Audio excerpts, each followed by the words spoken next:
다 함께 우리 신앙 고백하겠습니다.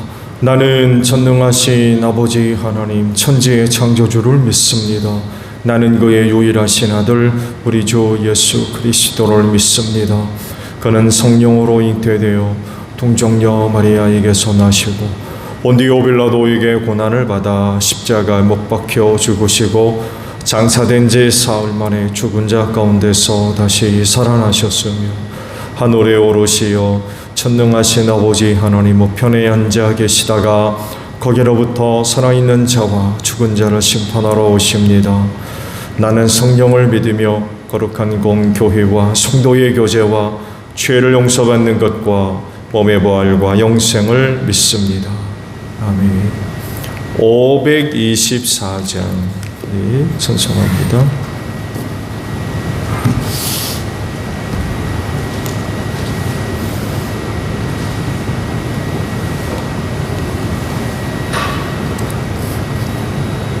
찬송가 524장입니다.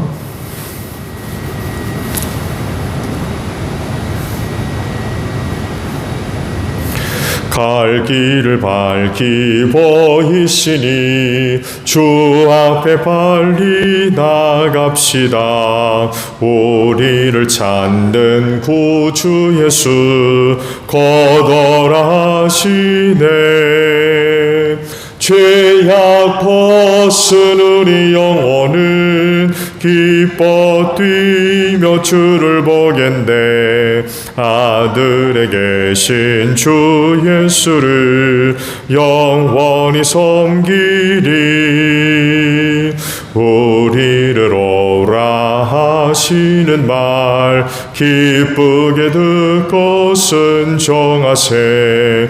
구주를 믿기 지체 말고 속속히 나가세.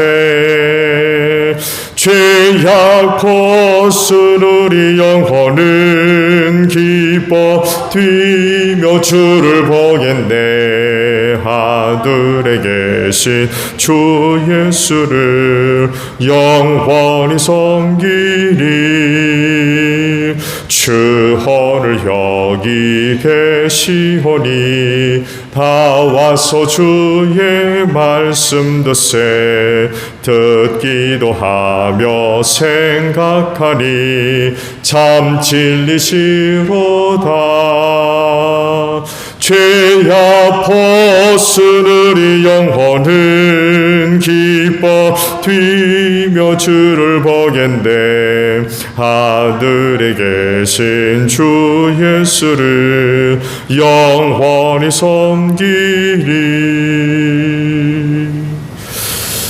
말씀을 봅니다. 욥기 28장 12절에서 마지막 절까지 보겠습니다. 욥기 28장 12절로 마지막 절이에요. 그러나 지혜는 어디에서 얻으며 슬기가 있는 곳은 어디인가? 지혜는 사람에게서 발견되는 것이 아니다. 사람은 어느 누구도 지혜의 참 가치를 알지 못한다. 깊은 바다도 나는 지혜를 감추어 놓지 않았다 하고 말한다. 넓은 바다도 나는 지혜를 감추어 놓지 않았다 하고 말한다. 지혜는 금을 주고 살 수 없고 은으로도 그 값을 치를 수 없다. 지혜는 오빌의 금이나 값진 누비나 사파이어로도 그 값을 치를 수 없다. 지혜는 금보다 값진 것, 금잔이나 값진 유리잔보다 더 값진 것이다. 지혜의 값은 산호보다 수정보다 비싸다. 지혜를 얻는 것은 진주를 가진 것보다 값지다. 에티오피아의 토파지로도 지혜와 비교할 수 없고 정금으로도 지혜 값을 치를 수 없다. 그렇다면 지혜는 어디에서 오며 슬기가 있는 곳은 어디인가? 모든 생물의 눈에 숨겨져 있고 공중의 새에도 감추어져 있다. 멸망의 구덩이와 죽음의 지혜도 두고 이르기를 지혜라는 것이 있다는 말은 다만 소문으로만 들었을 뿐이다 하고 말한다. 그러나 하나님은 지혜가 있는 곳에 이르는 길을 아신다. 그분만이 지혜가 있는 곳을 아신다. 오직 그분만이 땅끝까지 살피실 수 있으며 하늘 아래에 있는 모든 것을 보실 수 있다. 그분께서 저울로 바람의 강약을 달아보시던 그때에, 물의 분량을 달아보시던 그때에, 비가 내리는 규칙을 세우시던 그때에, 천둥번개가 치는 길을 정하시던 그때에, 바로 그때 그분께서 지혜를 보시고 지혜를 칭찬하시고 지혜를 튼튼하게 세우시고 지혜를 시험해 보셨다. 그런 다음에 하나님은 사람에게 말씀하셨다. 주님을 경배하는 것이 지혜요, 악을 멀리하는 것이 슬기다. 아멘. 12절의 말씀을 오늘 아침 나누려고 그래요.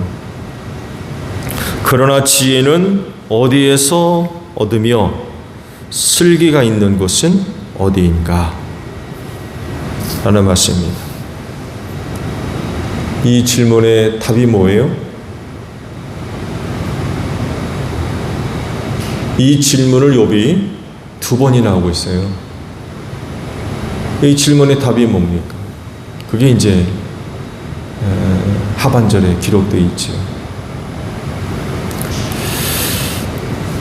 성경은 지혜의 가치를, 오늘 말씀에 기록이 되어 있습니다만 해도 그 지혜의 가치를 금은보다도 더 귀하다, 이렇게 설명을 하고 있죠. 그래서 또 성경도 은금을 구할 것이 아니라 지혜를 구해라, 그런 거 말씀을 하시죠. 지혜의 가치가 금은보다 더 낮기 때문에 그렇습니다. 흥미로운 질문은, 여러분 앞에 금과 은이 있고 지혜가 있다면 뭘 선택하실래요?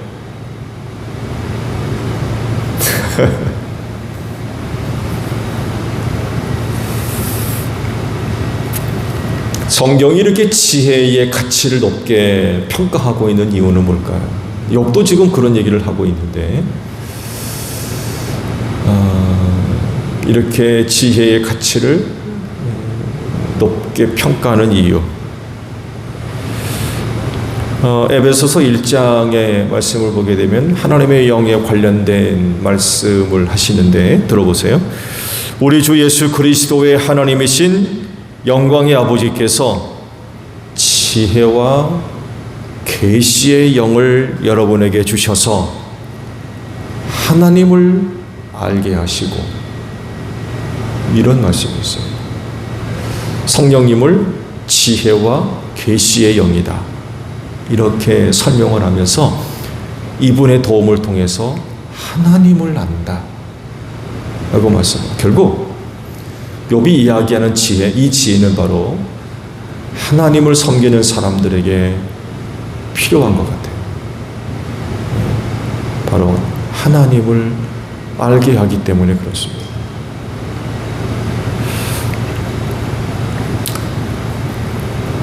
그런데 욥이요, 지금까지 말씀을 쭉 봐왔습니다만 해도 갑자기 지혜에 대한 이야기를 해요. 사실 문맥상 쭉 살펴보게 되면 쐐기구절 같아요. 아니 왜 갑자기 친구들과 욥과의 대화를 쭉 하다가 지혜 예찬을 지금 늘어놓고 있거든요. 지혜 예찬주의자입니까 욥이? 그래가지고 갑자기 지혜 얘기를 꺼내고 있는 건가요?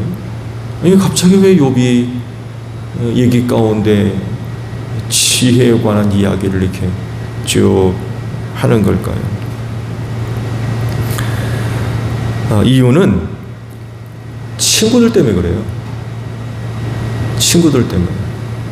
친구들이 나름 하나님을 섬기는 사람들이고 하나님과의 관계성 속에서 세워진 어떤 기준들, 그 기준들을 가지고 욥을 지금 평가하고 판단하며 좀 그러고 있거든요. 근데 그 친구들이 하는 이야기가 틀린 건 아닌데 그 이야기를 듣는 욥은 속상한 거예요. 나와 아무런 상관이 없다는 거죠. 지금 죄인 취급하거든요. 너 나쁜 짓 했지? 너 악한 짓 했지. 그러니까 그런 일이 있는 거예요. 지금 이러고 얘기하고 있거든요.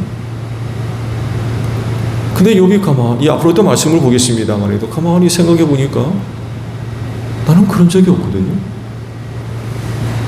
나는 그런 적이 없어요. 그 친구들이 지금까지의 말씀을 봐왔듯이 하는 이야기가 사실 잘못된 얘기는 아니에요. 하나님과의 그 관계성 속에서 나름대로 가질 수 있는 가치관들입니다. 나쁜 말 안 하거든요. 네. 세상적인 얘기도 아니고, 말씀드린 대로 하나님과의 그런 그 관계들을 갖게 되면 나타나는, 만들어질 수 있는 가치관들이에요. 그런 그 기준을 가지고 얼마든지 이야기를 할 수 있는데, 욥이 가만히 들어보니까 이게 지금 친구들이 자기에 대해서 얘기하고 있는 얘기가 지금 맞지 않다는 거죠. 맞지가 않다는 거예요. 그 원인을 어디서 찾았느냐? 이 친구들이 뭐가 부족한 거예요? 지혜가 부족하구나. 지혜가 부족하구나. 지혜가 부족해가지고 이런, 그야말로 나쁜 얘기는 아닌데, 욥이 들어봤을 때 나와 아무런 상관이 없는 쓰잘데기 없는 얘기를 자꾸 이렇게 꺼내는구나. 저들이 지혜가 충만해서 하나님을 바르게 한다면 그런 식으로 얘기를 안 할 텐데, 저렇게 얘기하는 이유가 지혜가 부족해서 그렇구나. 그래서 갑자기 이 지혜에 관한 이야기를 그가 하기 시작한 것입니다. 그러니까 나름 친구들의 그런 그 말들, 권면들이죠. 권면. 또 들어보게 되면 책망이기도 하고 판단이기도 하고 정죄도 하기도 하고 좀 그런데 답답한 심정으로 지금 하고 있는 거예요. 지혜 예찬이라고 이제 소제목이 성경에는 붙어 있는데, 사실은 친구들로 인한 답답함, 저들에게 지혜가 있더라면 이런 말은 안 했을 텐데, 이렇게 하지 않았을 텐데 하면서 지금 하는 얘기가 바로 이제 오늘 보신 그런 거 말씀드립니다. 말씀을 보신 대로 욥이 지혜의 출처를 질문해요. 지혜가 어디서 오는 거냐, 어디 있는 거냐 묻습니다. 그러면서 이제 몇 가지를 이야기를 하죠. 지혜는 세상 어디에도 없다는 거예요.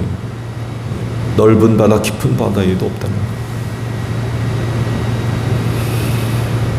또 그 어떤 곳으로 사서 살 수 있는 그런 것도 아니고요.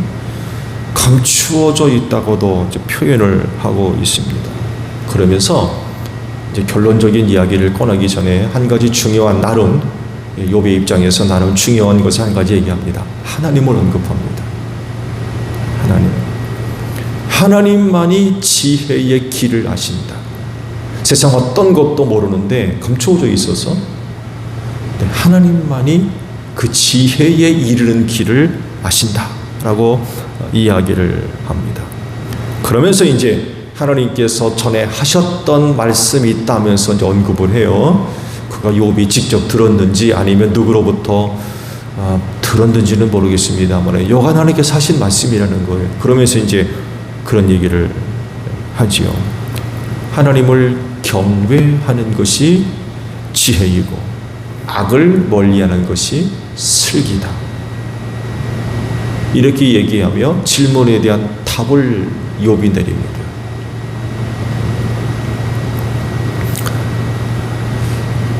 지혜는 결국 그렇게 사는 사람들에게 주시는 하나님의 은혜라는 거죠. 그렇기 때문에 세상 어디에 있을 수가 없죠. 하나님이 주시는 건데 세상 어디 가면은 그 지혜를 가져올 수 있어요? 유명한 무슨 어디 기도원에 가면은 얻을 수 있습니까? 아주 아주 굉장히 험한 어떤 광야나 깊은 산 속에 들어가서 있다 오면은 지혜가 생깁니까? 많이 공부를 하고 지식을 쌓고 경험을 하고 그러면 얻는 겁니까? 그게 아니라는 거죠.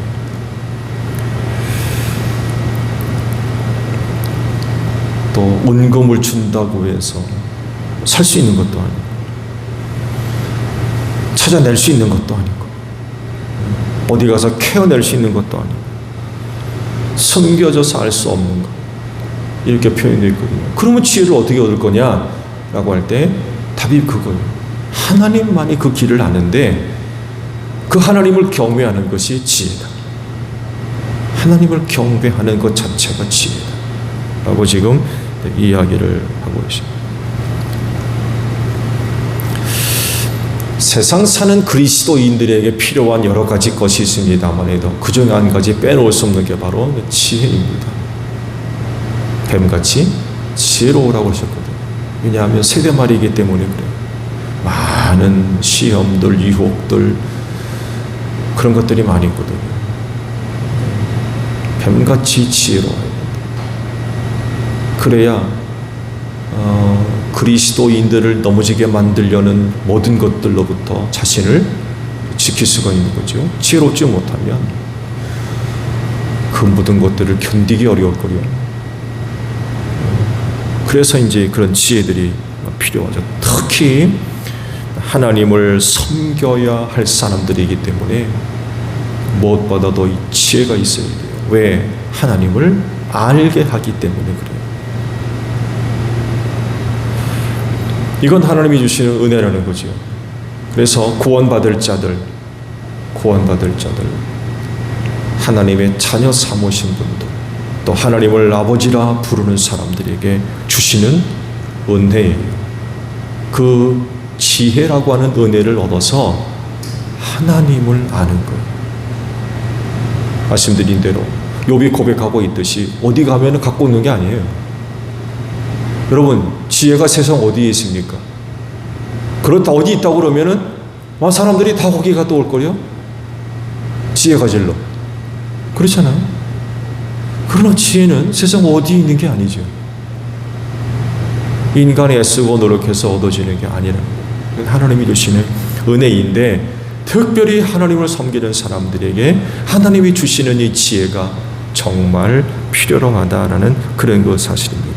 이걸 다르게 표현하면요, 하나님이 주시는 지혜가 없으면 하나님을 알지 못하고요. 하나님을 알지 못한다는 것은 결국 하나님 경외하지 않는다, 섬기지 않는다는 거예요. 예배하지 않는다는 겁니다.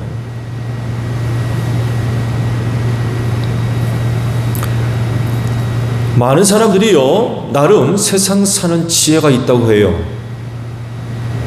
많은 사람들이 나름 세상 사는 지혜를 가지고 세상 사는 어떤 모습들을 보여줘요. 근데요, 하나님을 아는 지혜가 없어요. 세상 사는 지혜가 있는지는 모르지만 생활의 지혜죠. 삶의 지혜, 이렇게도 표현할 수 있습니다만도 그런 것들은 있는지는 모르지만 하나님을 아는 지혜가 없어요. 그러다 보니까 하나님을 알지도 못하고, 그러니 섬기겠습니까?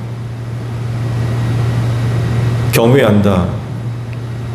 성경에서 이 경외라고 하는 단어가 바로 예배와도 밀접하게 연결되어 있는 부분도 있긴 합니다만, 두려운 마음으로 섬기는 이런 게 없는 거예요. 하나님을 하지 못하는데 어떻게 하나님을 섬깁니까? 그렇잖아요. 그렇지만 하나님은 구원받은 자들에게 그 지혜를 주셨어요. 그래서 하나님을 압니다. 그래서 욥이 하는 말이 하나님을 경배하는 것이 지혜다 라고 설명을 해놓은 거죠. 지혜가 없으면 하나님 경외하지 않습니다. 그렇게 못하는 거예요. 지혜가 없으면 못하는 거예요. 그런데 누구에게는 그 지혜를 주셔가지고 하나님을 알게 하시고 그런 하나님을 섬기게 하신 거죠. 그들이 누구예요? 여러분들입니다. 하나님을 섬겨야 할 사람이기 때문에 더욱더 지혜를 구해야 되겠죠. 큰 지혜를 구해야 됩니다. 그리고 받아야 돼요. 만약에 이런 은혜가 있다고 한다면 누구보다도 하나님을 잘 섬기게 돼 있어요.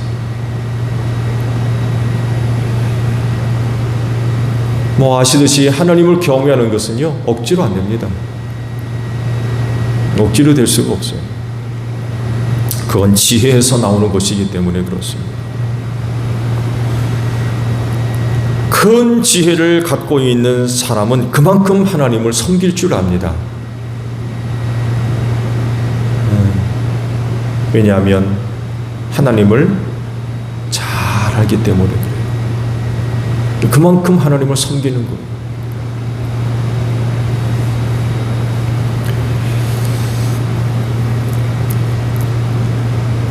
하나님 잘 섬기고 계세요? 하나님 섬김의 부족을 느낀다고 하면 지혜 구하십시오. 후히 주시고 꾸짖지 아니하시는 하나님께 구하십시오.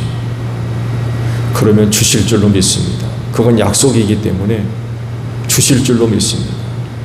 그래서 하나님께서 주시는 큰 지혜를 얻어서 하나님 섬김에 탁월함이 있는, 말씀드린 대로 지혜가 있느냐 없느냐, 있다고 하면은 그 지혜가 얼만큼 있는 거냐에 따라서 하나님의 섬김의 양이 달라지고 모습이 달라져요. 말씀드린 대로 큰 지혜가 있다면 그만큼 하나님을 알 것이고 그만큼 하나님을 섬깁니다. 그러나 이게 부족하게 되면 거기에 미치지 못하는 거죠. 아는 것만큼 본다고 그래요? 아는 것만큼 본다고. 틀린 말은 아니죠. 하나님을 잘 알면 알수록 그 섬김의 탁월함이 있을 수밖에 없는 거죠. 신앙생활 속에서 이런 부분에 있어서 우리가 부족함을 느낀다고 하면 지혜 구해야 됩니다. 지혜 구해서 하나님을 깊이 알아가는, 그리고 많이 알아가는, 넓게 알아가는, 그만큼 섬김이 될 수 있기 때문에 그렇습니다. 그래서 오늘도 아침 하나님께로부터 그 귀한 지혜라고 하는 은혜를 얻으셔서 하나님을 깊이 그리고 또 풍성히 알아가는 가운데 어느 누구보다도 하나님을 잘 섬기는 그 섬김에 있어서 탁월함을 고백할 수 있는 여러분들이 되시기를 바랍니다. 주기도문 합니다. 하늘에 계신 우리 아버지, 아버지의 이름을 거룩하게 하시며 아버지의 나라가 오게 하시며 아버지의 뜻이 하늘에서와 같이 땅에서도 이루어지게 하소서. 오늘 우리에게 일용할 양식을 주시고 우리가 우리에게 잘못한 사람을 용서하여 준 것 같이 우리 죄를 용서하여 주시고 우리를 시험에 빠지지 않게 하시고 악에서 구하소서. 나라와 권능과 영광이 영원히 아버지의 것입니다. 아멘. 기도하겠습니다.